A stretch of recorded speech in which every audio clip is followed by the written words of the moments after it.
Débat politique. Débat politique avec Sohil Al-Hachmi.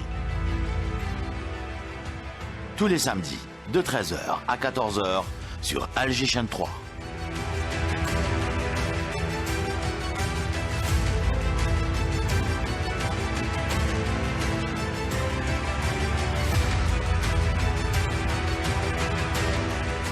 Bonjour à toutes et à tous, ravi de vous retrouver pour une nouvelle édition de Débat politique de ce samedi 18 avril 2026. L'actualité internationale est marquée par une visite à forte portée symbolique, politique et géopolitique, celle du pape Léon XVI, dont les déplacements ne relèvent jamais du simple protocole, mais s'inscrivent toujours dans une vision globale du monde. Dans un contexte international tendu entre conflits persistants, recomposition géopolitique et crispation identitaire, cette visite revêt une dimension particulière. Elle intervient à un moment où les appels à la paix, au dialogue entre les nations et à la coexistence religieuse deviennent plus urgents que jamais. L'Algérie, forte de son histoire, de son rôle diplomatique et de son positionnement stratégique, s'impose aujourd'hui comme un acteur crédible dans la promotion du dialogue et de la souveraineté et la stabilité des peuples. Cette visite vient ainsi consacrer une reconnaissance internationale, mais aussi ouvrir les perspectives nouvelles à la croisée du politique, du spirituel et du géopolitique. Le pape ne se limite pas à un message religieux, il esquisse aussi des lignes de force diplomatique appelant à un nouvel équilibre mondial fondé sur la paix, la justice et le respect des identités, la souveraineté des États et des peuples. Pour en débattre, analyser, décrypter la portée politique de cette visite, une première en Algérie, une semaine après, et faire un tour d'horizon sur son impact mondial et international et dans les médias également, j'ai le plaisir de recevoir M. Chemseddine Hafiz, recteur de la Grande Mosquée de Paris, que j'ai enregistré juste avant l'émission, car il est dans l'avion à l'heure précise. Il retourne en France. Et également avec nous dans le studio, M. Badis Renissa, qui est analyste politique. Merci à vous deux d'avoir accepté notre invitation et place au débat. Débat politique avec Sohil Al-Hachmi.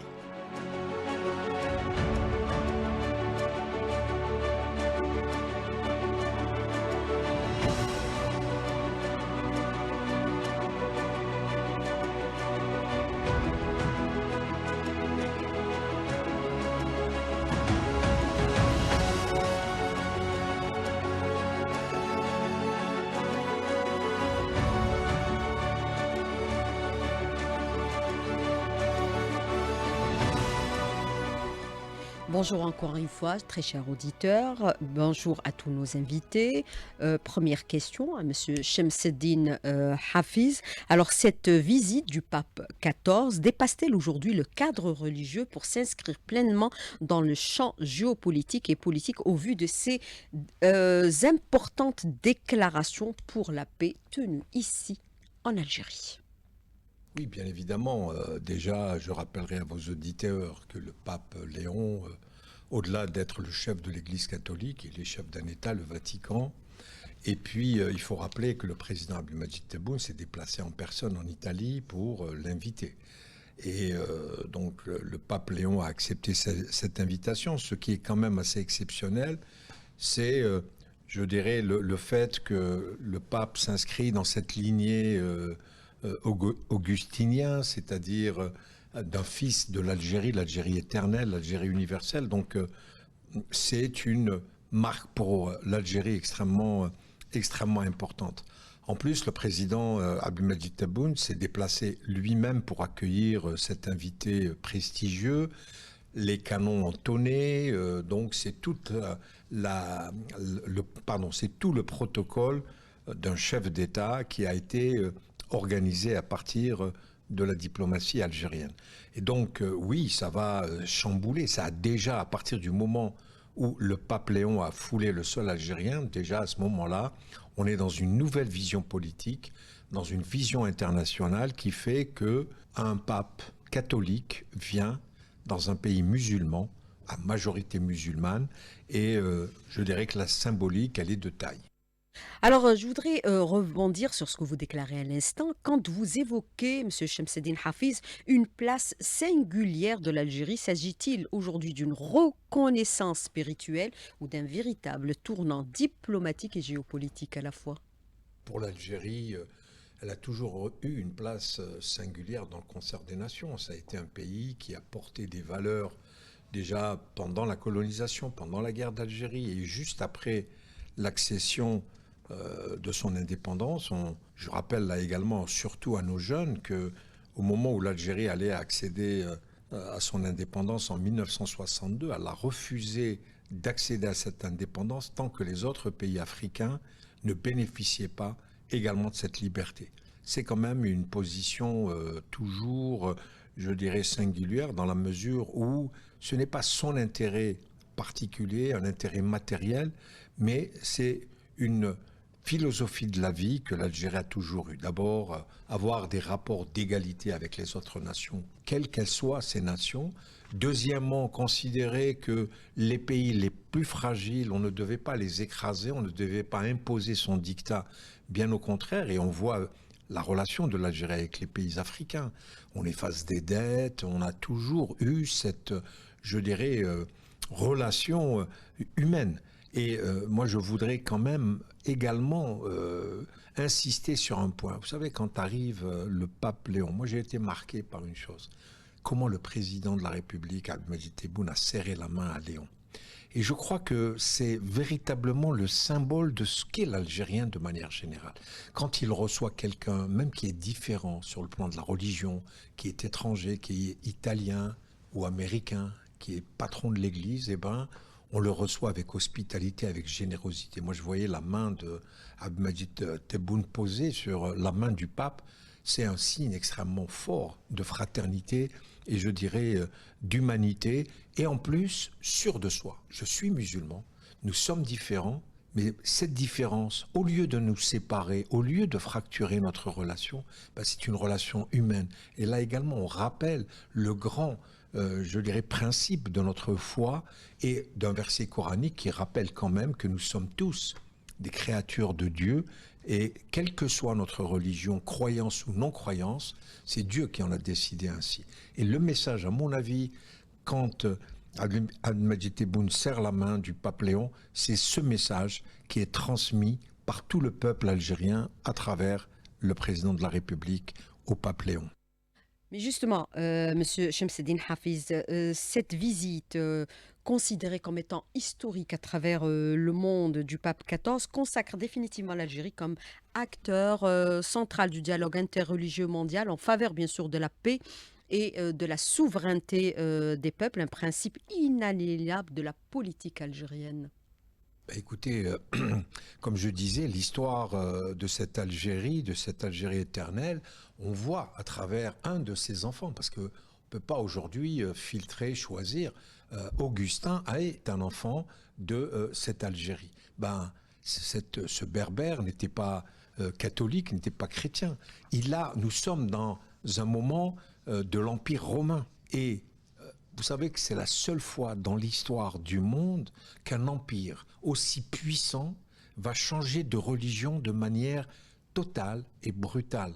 Et Augustin, qui est en train de se préparer à devenir prêtre, etc., il va, je dirais, fixer la théologie chrétienne à travers ses écrits, à travers les messages, à travers son comportement, pour devenir donc l'évêque d'Hippone, à Annaba.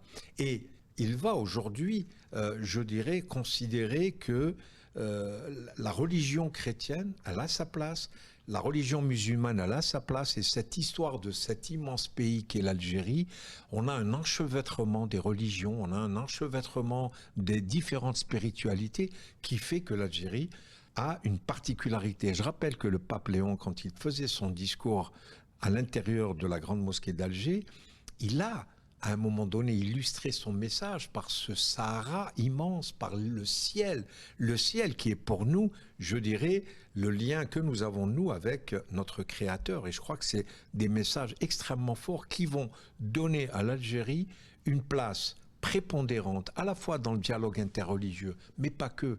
Nous sommes aujourd'hui dans une période de guerre où la violence, aujourd'hui, c'est elle qui, pratiquement, régit les relations entre les pays.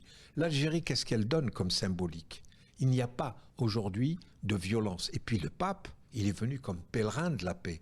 Donc, si vous voulez, à un moment donné, le président Ahmed Tebboune a parlé des valeurs chrétiennes qui sont dans l'âme du peuple algérien, c'est-à-dire la solidarité, c'est-à-dire la fraternité. Quel est le lien entre Saint-Augustin et notre religion? C'est d'abord la croyance en Dieu, ce Dieu unique, se donner complètement à ce Dieu. La deuxième, c'est la dignité humaine. Vous savez, les Algériens sont extrêmement tatillons sur cette dignité humaine. C'est quand même important. Et dans le catholicisme aujourd'hui, on ne veut pas humilier, on ne veut pas que le plus vulnérable, on lui fasse ressentir qu'il est quelqu'un de vulnérable et de plus faible que nous. Et le troisième point, c'est aussi extrêmement important, à la fois dans notre religion et dans, je dirais, la théorie et la doctrine qui a été celle d'Augustin, c'est à la fois la compassion, la notion de compassion et de bienveillance, et en même temps de solidarité. Et je crois que à la fois les valeurs du catholicisme, les valeurs de l'Algérie et les valeurs de l'islam, à un moment donné, ils se sont retrouvés dans cette terre d'Algérie, dans sa capitale, Alger. Mais il y a eu aussi de fortes déclarations et de très grandes déclarations, beaucoup de déclarations par rapport bien sûr aux propos tenus par le pape XIV. Est-ce qu'on peut considérer aujourd'hui que parallèlement à ces déclarations, il remet les pendules à l'heure en abordant bien sûr Saint-Augustin qui est algérien? Est-ce qu'on peut comprendre que son discours rappelle à ceux qui doutent, qui ont toujours douté, que l'Algérie est millénaire, Monsieur Hafiz? Millénaire, moi je le dis et je le rappelle, c'est la première fois depuis l'Antiquité que l'Algérie reçoit un pape. Mais en même temps, on voit la description de ce qu'est l'Algérien, sa fierté, sa dignité, son humanité.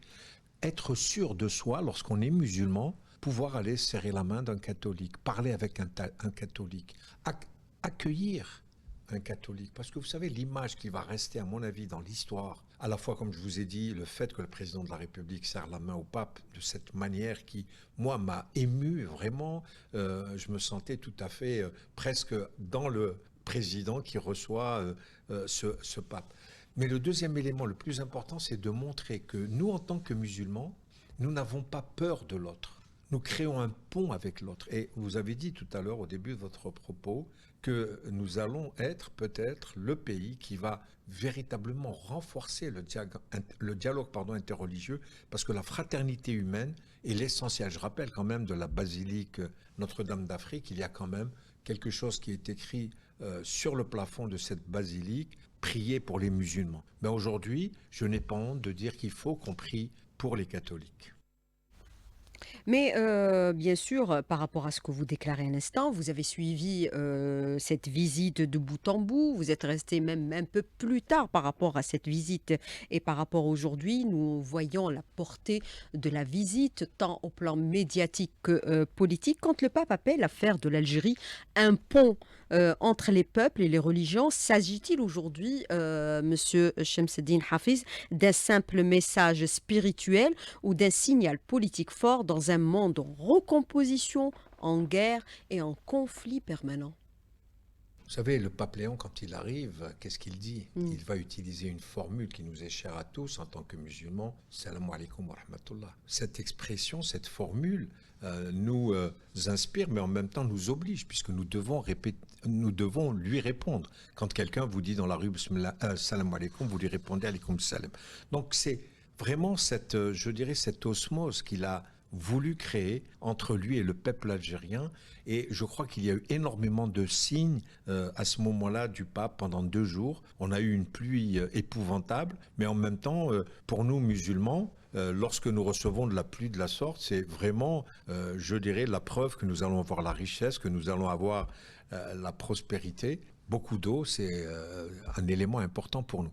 Donc voilà, je pense qu'il y a eu énormément de messages, et en tout cas, les planètes se sont alignées pour que l'Algérie, effectivement, nous avons des détracteurs, nous avons des gens qui considèrent qu'il y a un problème avec les minorités religieuses. S'il y avait vraiment un problème avec les minorités religieuses, le président de la République n'aurait pas été jusqu'à Rome pour inviter le pape et que le pape vienne passer 2 jours extraordinaires. Vraiment, ça dément beaucoup les détracteurs qui cherchent absolument à salir la réputation de l'Algérie. Bien sûr, les détracteurs de l'Algérie, il y en a eu. Il y a eu aussi des critiques au niveau de certains médias. C'est un aspect que nous allons aborder dans un tout petit moment avec bien sûr vous, Monsieur Chemseddine Hafiz, et également notre invité qui est présent également avec nous dans le studio, Monsieur Badis Renissa, qui est analyste politique. Nous allons aussi aborder plusieurs aspects par rapport aux médias et aux détracteurs. Mais moi, je voudrais revenir avec vous, bien sûr, avant de donner la parole à Monsieur Badis Renissa, qui est ici avec nous et que nous allons entendre dans quelques minutes. Je voudrais revenir avec vous, bien sûr, sur un aspect qui est très, très important, puisque vous l'abordez indirectement. Monsieur Hafiz, vous parlez un peu de ce dialogue interreligieux. Moi, je voudrais revenir avec vous sur l'aspect relatif, bien sûr, à cette dimension de paix, à cette dimension de respect des peuples, à la souveraineté de peuples, à bien sûr l'appel aussi à favoriser le dialogue et la concertation à la place des conflits. Est-ce que c'est un message fort qui a été donné à partir de l'Algérie, d'Alger et bien sûr d'Annaba? Moi, je pense que l'ordre mondial, aujourd'hui, il est face à 2 situations. La situation de la brutalité, de la guerre, de la puissance de feu. Et de l'autre côté, le pape et le président de la République qui portent ensemble ce message qui est un message d'humanisme, qui est un message où nous pouvons régler les conflits sans les armes, que nous pouvons négocier parce que chacun, dans sa vulnérabilité, il peut trouver le moyen de se renforcer. Lorsqu'on est ensemble, lorsqu'on est unis, on peut vraiment relever les défis ensemble. C'est à mon avis le message de ces 2 grands hommes d'État et de religion concernant le pape qui ont été vraiment lancés à tout le monde. Vous savez, à Alger, le lundi et le mardi à Annaba, nous étions le centre du monde.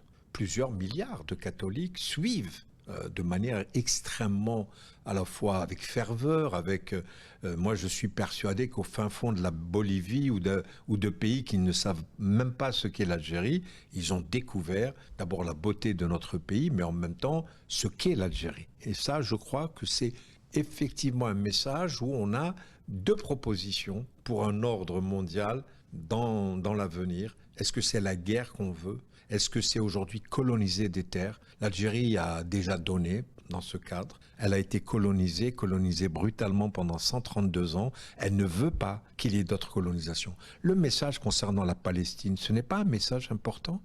Et le pape répond à ce message. Et donc aujourd'hui, voilà ce que nous proposons.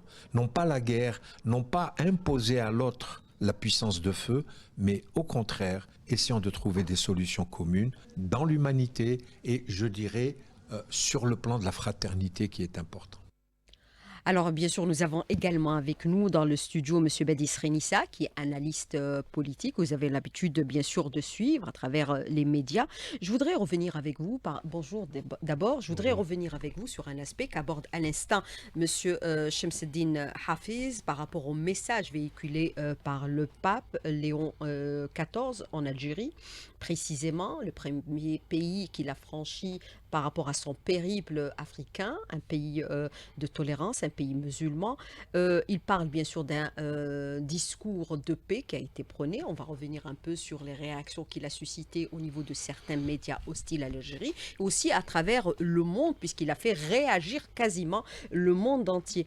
Est-ce qu'on peut considérer que c'est une visite importante en Algérie, la première du genre, qui vient aussi à la fois démentir les mensonges véhiculés sur l'Algérie, qui est un pays de l'intolérance, le pays qui rejette les autres, et pourtant l'Algérie a lutté contre, bien sûr, l'extrémisme et l'intégrisme. Alors, tout d'abord, Sous permettez-moi... toutes ses formes. Tout à fait. Oui, visite historique, c'est un jalon non seulement historique, diplomatique, religieux, universel et civilisationnel. C'est très important de le dire. Il s'avère que première étape, notamment de sortie du pape en Afrique, il s'avère que ça se passe en Algérie. Ce n'est pas anodin, comme vous le savez, en diplomatie, les gestes précèdent notamment les messages.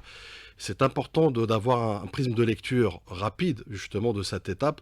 Je rappelle, troisième pays musulman, après la Turquie et le Liban, mais attention, entendons-nous sur une chose, c'est-à-dire que les deux premières étapes, elles étaient de l'héritage de l'agenda de son prédécesseur, le prédécesseur du pape. Donc là, véritablement, c'est un choix individuel de sa sainteté, notamment pour, je dirais, fouler du pied cette terre de paix, cette terre bénie, puisque là, je reviens aussi sur le qualificatif employé par le pape lors de son départ, où il parle de visite bénie. Ça veut tout dire pour un homme de religion, mais surtout aussi un homme d'État. Il s'avère aussi que oui, aujourd'hui l'Algérie a la centralité diplomatique, mais également la centralité civilisationnelle. C'est, je dirais, le point de convergence sur plusieurs visions, puisqu'il y a une convergence de vues, mais aussi de lutte. Ça a été évoqué, notamment sur les causes justes, ça a été évoqué sur les peuples fragilisés. Et quoi de mieux qu'un pays exemplaire, notamment qui est l'Algérie, qui est d'abord cohérente dans ses positions diplomatiques post-indépendance, mais surtout aussi cohérente dans sa vision, notamment de l'intérêt commun, de l'intérêt humain.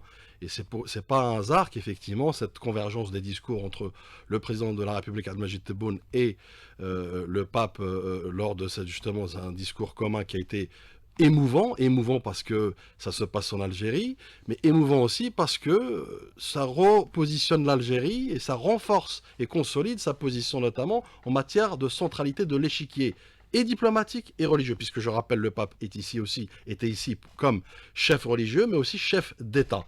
Donc cette relation stratégique, il en découle, oui, et là je rejoins un peu ce que vous disiez, un malaise de certains pays, pour pas dire un seul pays, honnêtement.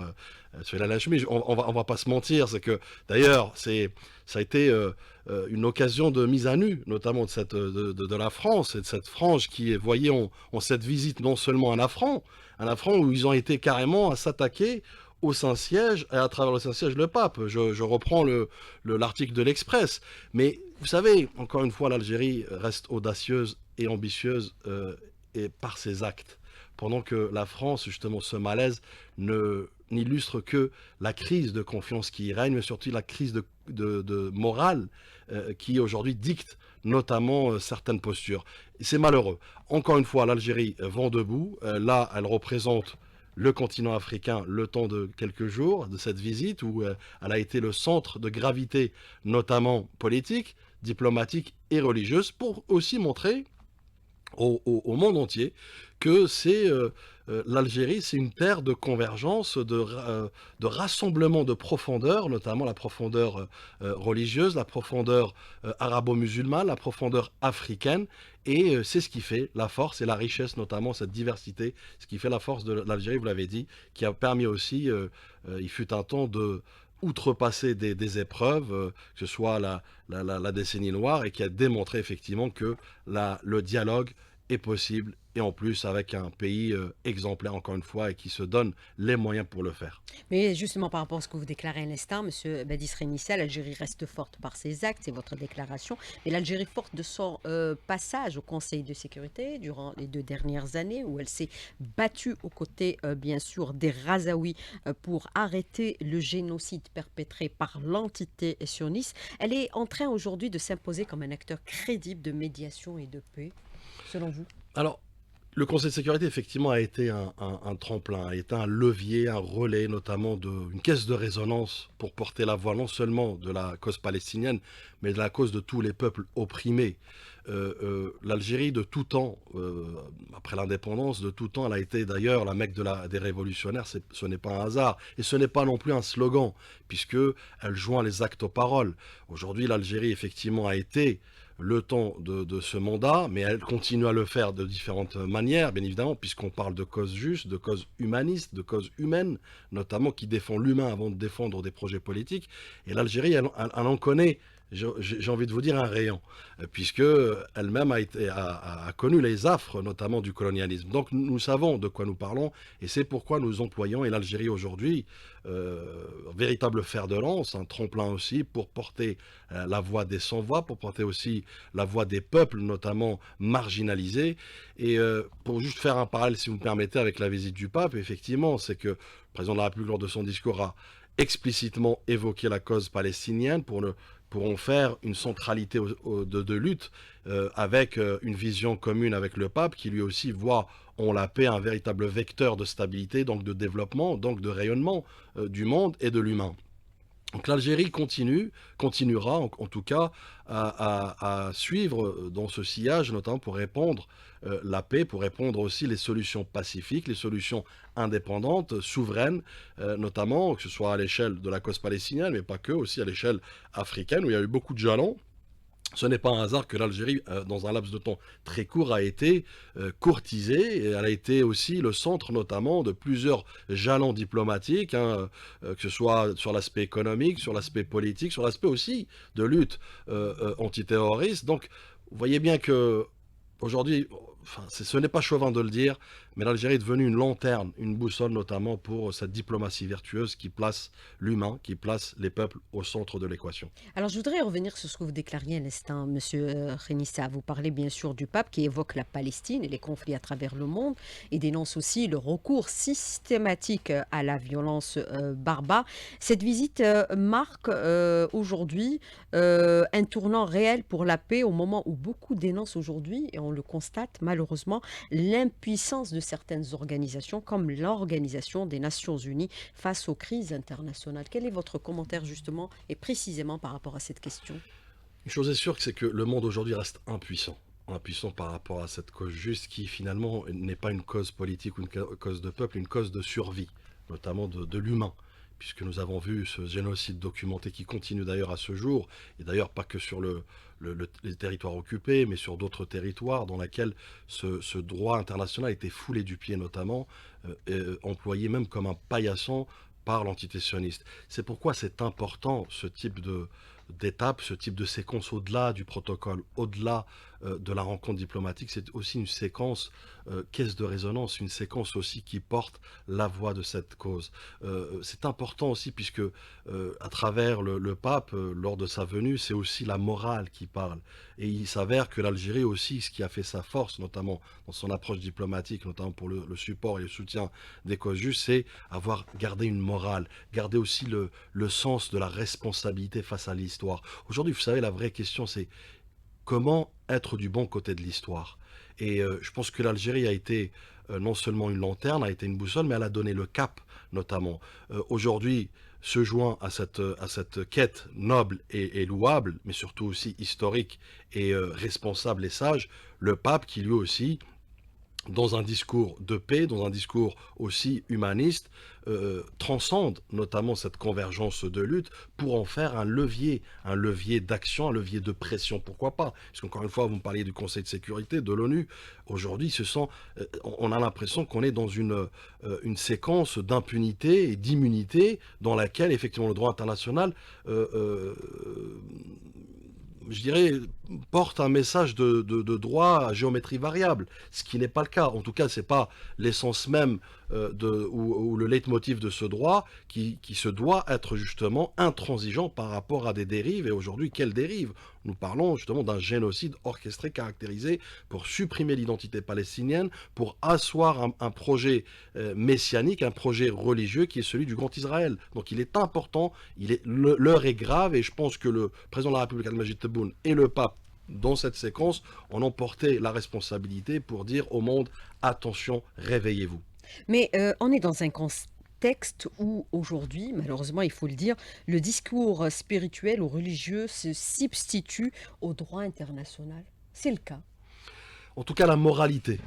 Il faut une morale, parce qu'avant d'avoir un discours politique ou religieux, c'est la morale, c'est-à-dire c'est quoi? C'est avoir le bon sens, c'est garder, je dirais, la bienveillance humaine et humaniste, c'est porter la voix justement des gens opprimés, des humains notamment qui aujourd'hui peinent à survivre, notamment à exister. Donc c'est une guerre d'existence qui se joue aujourd'hui, non pas d'ailleurs qu'en Palestine, mais aussi de par le monde, puisque vous savez qu'aujourd'hui nous sommes témoins d'un monde fracturé, d'un monde incertain, d'un monde effectivement où les plaques tectoniques géopolitiques s'entremêlent, parfois s'entrechoquent, et cette onde de choc aujourd'hui a pour conséquence notamment d'abord d'éveiller les consciences, puisqu'il est question aussi de conscientisation. Le président de la République à maintes reprises, le pape à Alger l'a soulevé, c'est-à-dire qu'il a rappelé cette nécessité à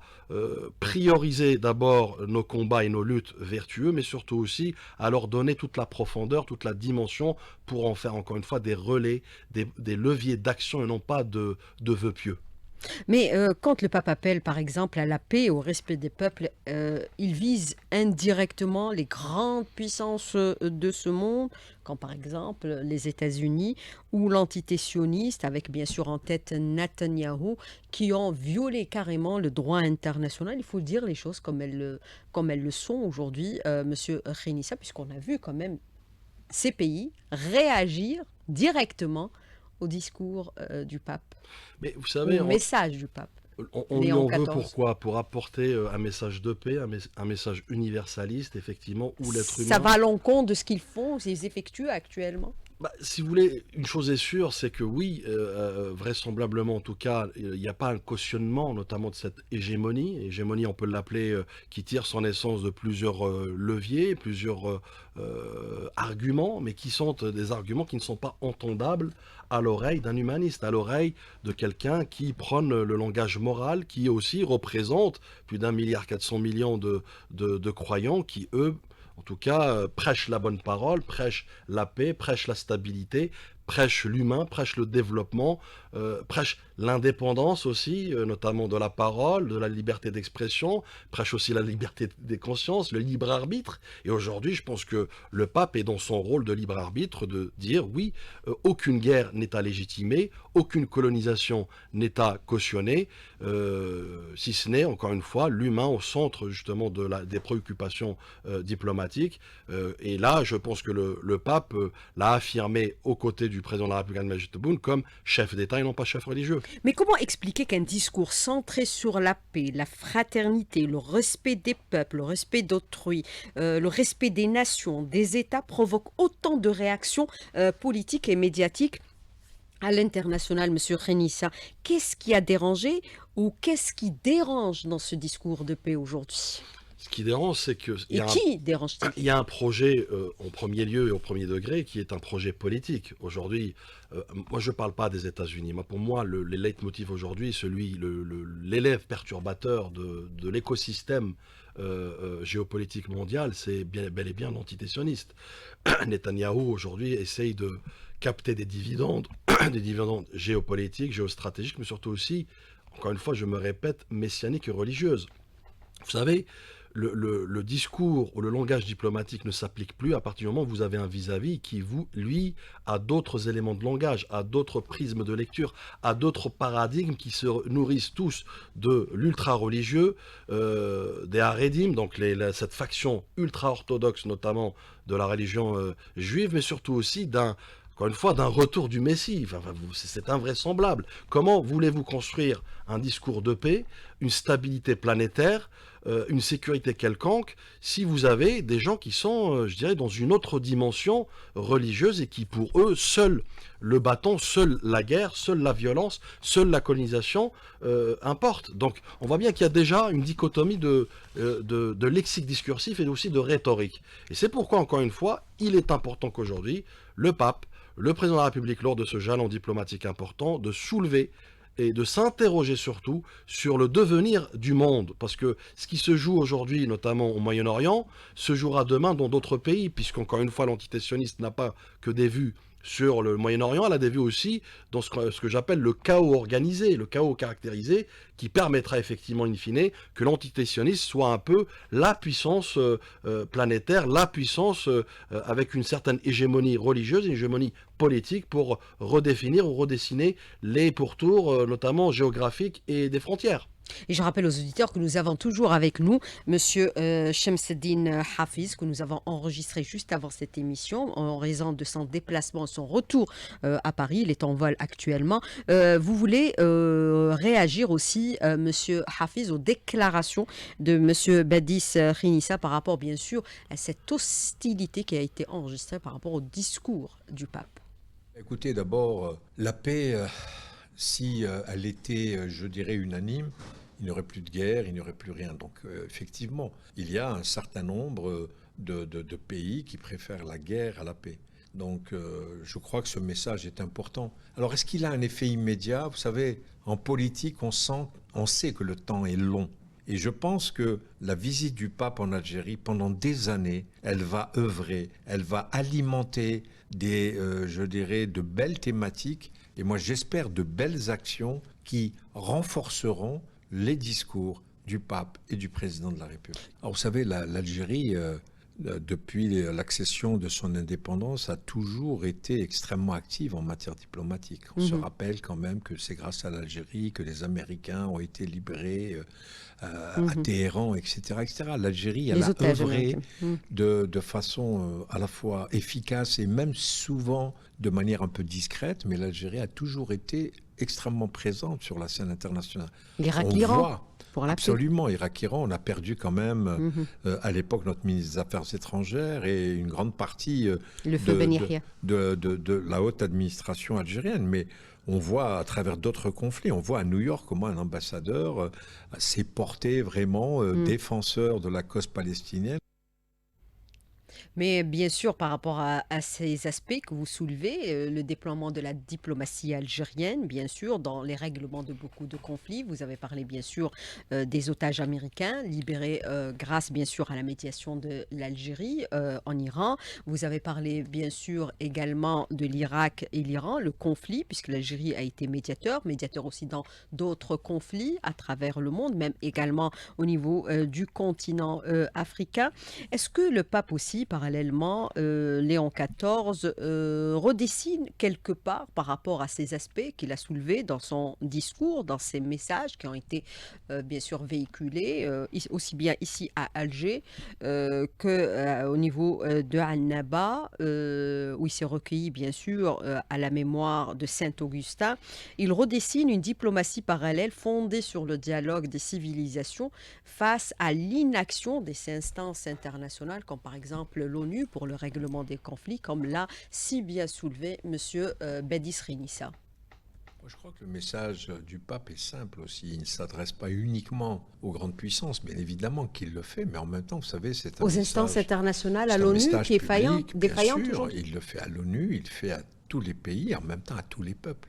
Parce qu'il ne faut pas oublier que là, le pape, il a une double dimension, à la fois politique, mais en même temps religieuse. Donc, quand il s'adresse au peuple algérien, il s'adresse aussi au peuple du monde, au peuple au pluriel du monde. C'est important je dirais, de rappeler qu'aujourd'hui, les relations internationales qui ont été difficiles à organiser, vous savez, après la Deuxième Guerre mondiale, on a commencé véritablement à essayer d'éviter je dirais, les conséquences de la Deuxième Guerre mondiale. Aujourd'hui, on a pratiquement renversé la table où les règles internationales ne sont plus respectées. La faiblesse, je dirais, extrêmement préoccupante des organisations internationales aujourd'hui pose problème, et notamment aux pays les plus vulnérables. Et ce message du pape est à la fois, je dirais, important pour le concert des nations, mais en même temps pour notre avenir. Que voulons-nous sur cette planète qui est la nôtre, à tous?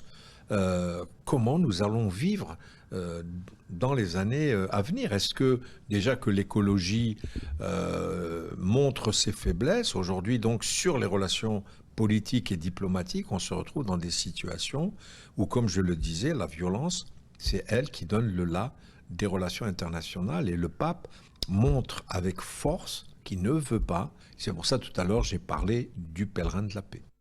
Alors, Monsieur Badis Renissa, moi je voudrais revenir avec vous sur un aspect, bien sûr, par rapport à ce discours fort qui a été prononcé en Algérie, les messages aussi véhiculés à partir de la grande mosquée d'Alger et aussi, bien sûr, l'église de Notre-Dame, l'Afrique, aussi au niveau de Annaba. Est-ce qu'on peut considérer que le plaidoyer du pape pour la paix et le vivre ensemble, tel qu'il a été véhiculé, est audible face aux logiques de puissance aujourd'hui qui redessinent l'ordre mondial? Est-ce que le dialogue interreligieux peut devenir un levier stratégique de stabilité et de rétablissement de la paix? Tout d'abord, je vais peut-être faire une approche assez anthropologue et sociologique. Vous savez, les religions sont intemporelles. Les religions traversent les décennies et Mm. les millénaires. Les cycles politiques, eux, sont enfin temporaires. Eux, ils sont pas permanents. Donc aujourd'hui, une vision politique peut devenir caduque le lendemain au vu de quelques enjeux ou même des mutations, notamment des intérêts, puisqu'encore une fois, la géopolitique, c'est que des intérêts. Donc le discours porté par le pape, le discours porté par l'Algérie, en revanche, depuis son indépendance, est cohérent, est stable et constant. C'est, encore une fois, je reviens sur le mot moral. La religion, enfin en tout cas aujourd'hui ce discours religieux, imbibé aussi d'une approche de chef d'État, du pape, impose quoi? Impose d'abord, encore une fois, l'humain. Impose un discours pacifique, euh, de résolution de conflits notamment, sans se fourvoyer, sans dénaturer l'essence même de l'existence de cette instance morale qui est le Vatican. Mais pas que le Vatican, c'est-à-dire qu'aussi il y avait cette fameuse photo qui a fait le tour du monde, qui a été même Mm. commentée par des puissances Mm. notamment et des chefs d'État, Oui. celle Mm. où se tient effectivement le recteur de la grande mosquée, le Jama al-Jazair, Et le pape. et le pape. Donc ça en dit long effectivement sur la cohérence, la pertinence notamment de ce discours.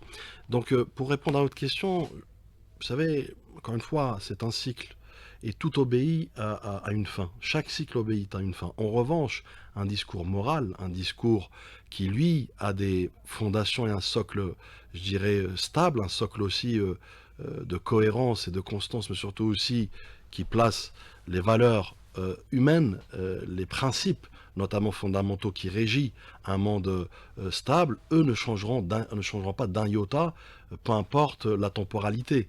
Donc il est important de rappeler ce type de facteurs ou de leviers notamment, qui pour moi, de mon point de vue, sont importants à soulever, à souligner. C'est ce que fait le pape aujourd'hui, c'est ce que fait le président de la République, Abdelmadjid Tebboune, dans cette étape. Les deux chefs d'État parlent à l'humain, à l'humanité, avant de parler aux chefs d'État.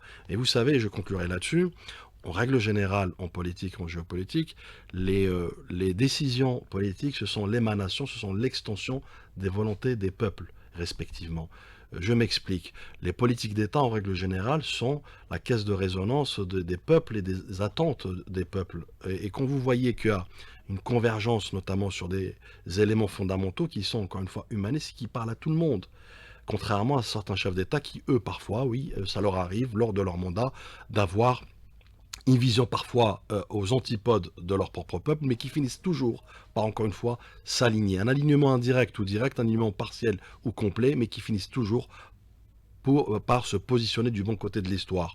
Vous avez une exception, c'est clair, l'entité sioniste, et d'ailleurs même là, vous avez un Netanyahou qui de plus en plus est isolé, qui a été obligé de créer des guerres, notamment sur plusieurs fronts, pour essayer d'asseoir une certaine unité populaire. Mais on sait très bien qu'il était très fragilisé par le passé, il continuera, et d'ailleurs la fin de son mandat finira aux tribunaux. Donc on voit bien que le discours véridique, le discours sage et raisonné, lui, a de l'avenir devant lui. En revanche, les discours de ségrégation, d'apartheid, de stigmatisation et de va-t-en-guerre, eux en revanche, finiront toujours du mauvais côté de l'histoire, pour pas dire, excusez-moi l'expression triviale, dans la poubelle de l'histoire. Mais on assiste aujourd'hui à un repositionnement des acteurs religieux dans les relations internationales, en évoquant par exemple Gaza, avec le génocide perpétré par l'entité sioniste, il y est revenu longtemps, le pape Léon XIV, et bien sûr l'Iran, le conflit actuel. Est-ce que le pape sort du rôle spirituel pour entrer clairement dans le champ géopolitique et politique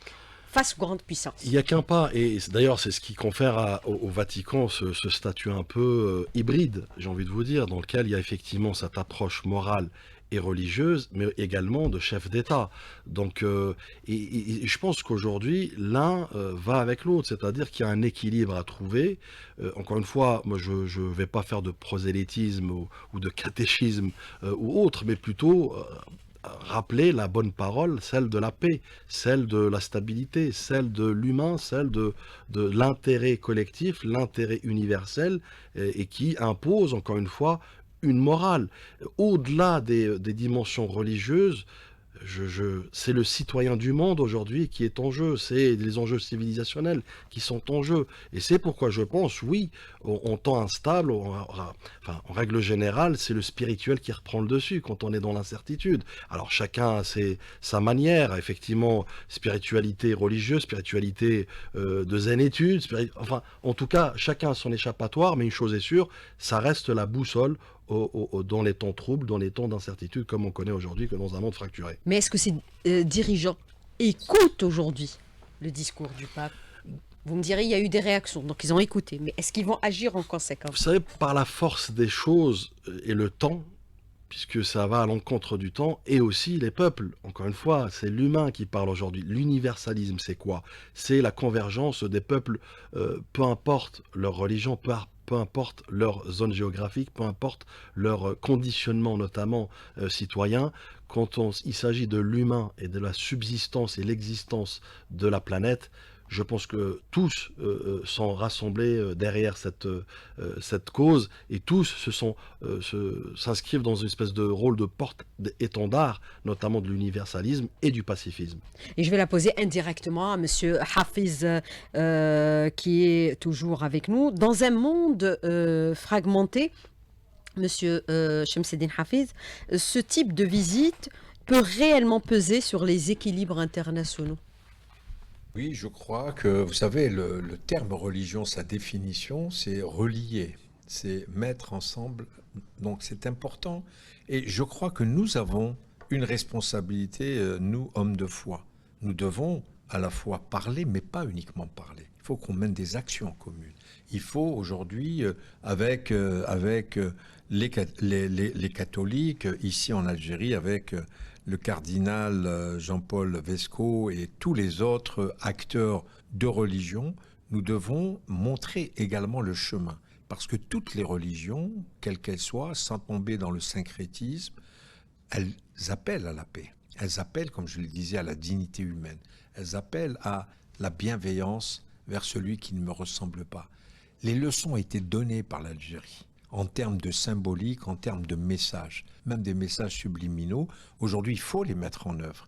Et je pense que à la fin de la visite du pape, il ne faut pas fermer la porte. Il faut aujourd'hui réfléchir comment, en Algérie, on pourrait porter les messages de ces deux dates, du 12 et du 13 avril, pour que nous puissions avoir une vraie stratégie, à la fois du dialogue interreligieux, à la fois sur le plan diplomatique, de montrer que l'Algérie est le fer de lance d'une nouvelle, je dirais, dynamique internationale, avec toutes ces guerres, etc. L'Algérie pourrait proposer, je dirais, une alternative qui serait bien perçue, puisque le pape lui-même s'inscrit dans cette dynamique. En clair, capitaliser la visite. Absolument, capitaliser fortement.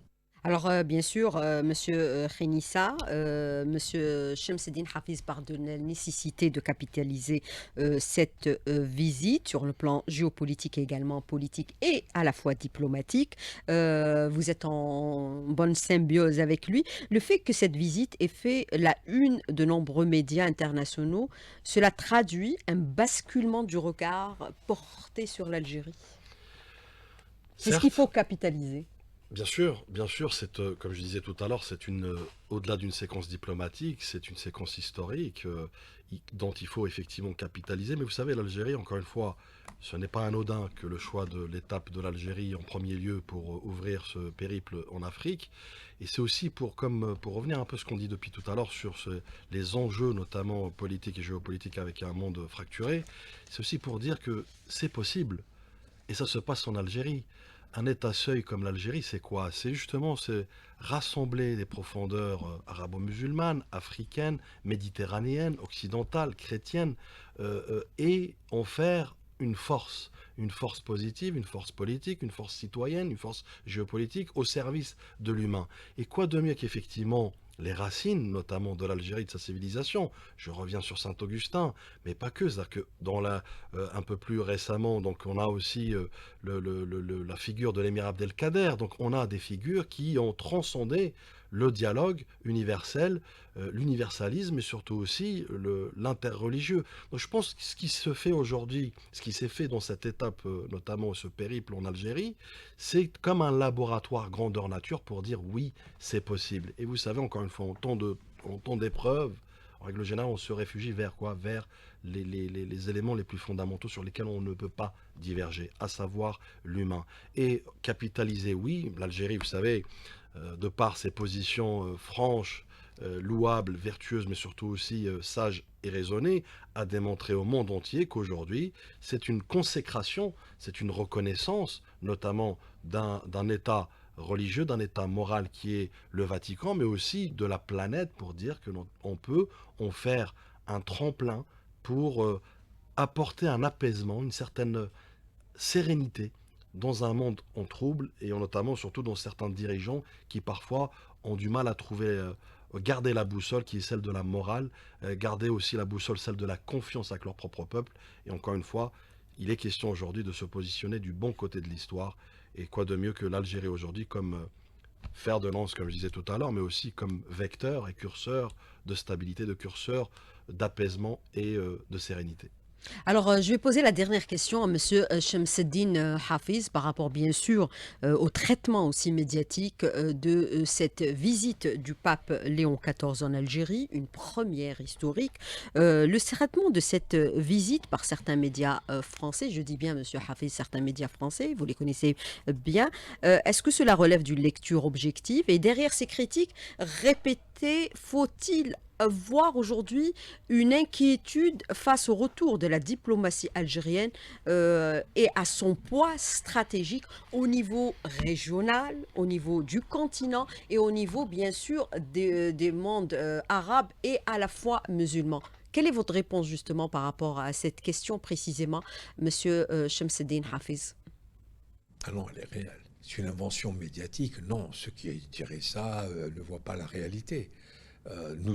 La Grande Mosquée de Paris en a pris pour son grade. Hein. Moi, j'ai été traité de tous les noms lorsque la crise a commencé. Rappelez-vous qu'un certain ministre de l'Intérieur, à un moment donné, n'a pas voulu venir à la mosquée, m'a qualifié de l'ambassadeur bis d'Algérie, qu'il y a un ancien ambassadeur français qui dit qu'il faut aujourd'hui ne plus laisser le recteur de la Grande Mosquée de Paris de sortir de la mosquée, il doit demander une autorisation.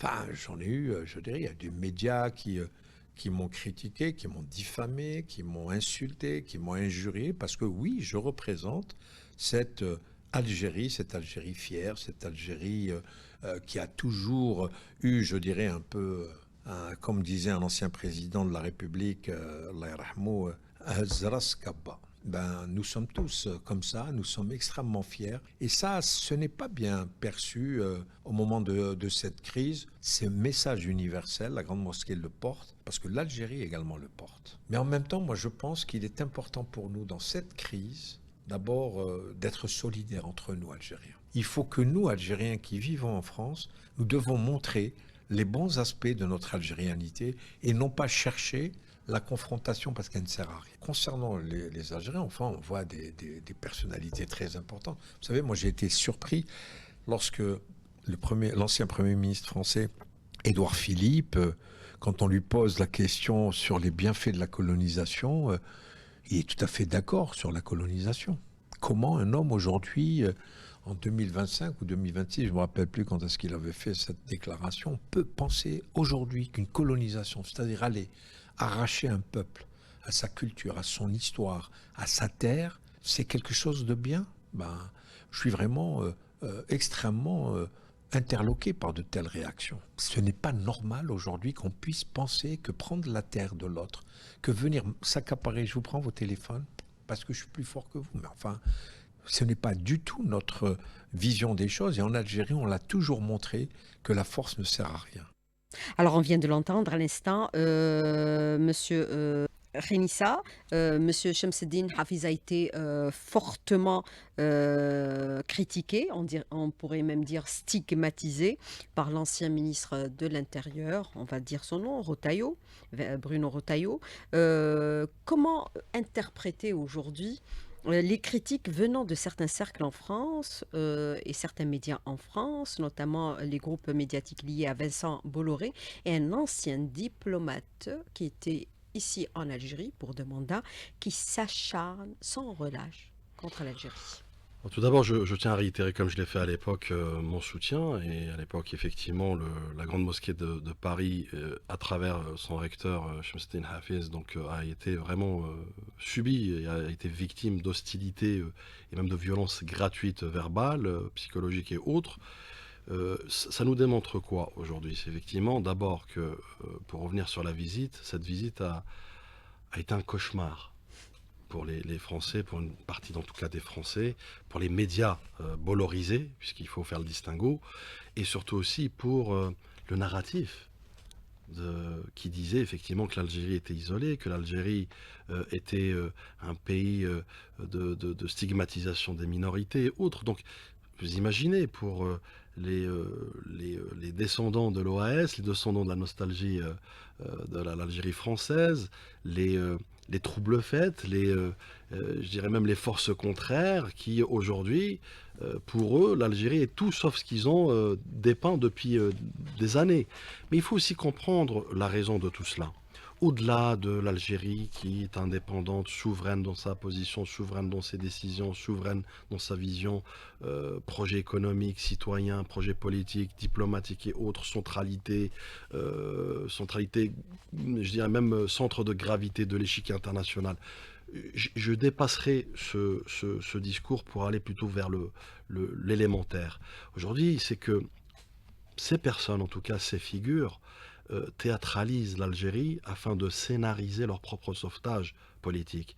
Puisqu'en règle générale, vous avez remarqué, l'Algérie elle est dans un mauvais timing français, à savoir un calendrier électoral, où elle est devenue le combustible électoral. Mais encore une fois, dans un silence assourdissant présidentiel, c'est pas normal. Puisqu'encore une fois, on parle d'un État, nation, souverain, pays pivot, acteur majeur notamment à bien des égards, multidimensionnel. Nous ne pouvons pas laisser agir ces charlatans de la politique ou c'est même ces experts devenus procureurs ou cet ancien ambassadeur qui, en manque de plumes et en manque de reconnaissance, essaye de se refaire une image et d'exister ou subsister à travers l'Algérie. L'Algérie n'est un sous-fifre pour personne. L'Algérie est victorieuse, audacieuse encore une fois par ses actes et les slogans, elle les laisse aux Français. Mais très rapidement, vous pensez que cette fois-ci, ils ont été un peu trop loin pour discréditer cette visite et à la fois l'Algérie? Elle a mis à nu justement cette lecture toxique, elle a mis à nu justement cette haine viscérale, parfois subjective, puisqu'encore une fois, quand on leur demande les arguments, d'ailleurs on en a vu quelques arguments sur des plateaux télé, où on frôle le ridicule, on frôle vraiment la psychiatrie, je dirais même. Donc on voit bien que c'est le fruit, encore une fois, d'une vision archaïque, d'une vision de mise sous tutelle de l'Algérie. Or, l'Algérie aujourd'hui, elle est encore une fois rayonnante, elle rayonne à travers ses actions, elle rayonne à travers ce type de jalon diplomatique, encore une fois, et ce n'est que le début. N'en déplaise à ces mauvaises langues, n'en déplaise à cette toxicité notamment répandue en France, encore une fois, l'Algérie est vent debout avec ses institutions, avec son président, avec son peuple, avec sa valeureuse armée colonne vertébrale pour encore une fois écrire l'histoire et construire l'avenir, un avenir d'abord de l'Algérie, un avenir aussi collectif avec les puissances amies. Et bien sûr, nous arrivons au terme de cette émission. Monsieur Shamseddine Hafiz, je rappelle aux auditeurs, vous êtes le recteur de la Grande Mosquée de Paris. Merci infiniment pour cet entretien que vous nous avez accordé. C'est moi qui vous remercie de m'avoir invité à cet échange très sympathique. Merci beaucoup. Et bien sûr, merci également à M. Bedis Renissa, qui est aussi analyste politique présent ici avec nous dans le studio. Merci beaucoup. Merci à vous. Et bien sûr, au terme de ce débat, une chose apparaît clairement, cette visite dépasse largement le cadre d'un événement protocolaire. Elle s'inscrit dans une dynamique globale où le politique, le religieux et le diplomatique s'entrecroisent pour tenter de répondre aux défis d'un moment en mutation. Et l'Algérie, au cœur de cette séquence, confirme son rôle d'acteur de dialogue, de paix, de stabilité, capable de faire le lien entre les peuples et les cultures. Bien sûr que la paix règne sur le monde. Merci à nos invités qui étaient avec nous. Merci à vous, chers auditeurs, pour votre fidélité. Très bonne semaine à toutes et à tous et à la prochaine émission et édition de Débat politique réalisée aujourd'hui par Agnès Seguini.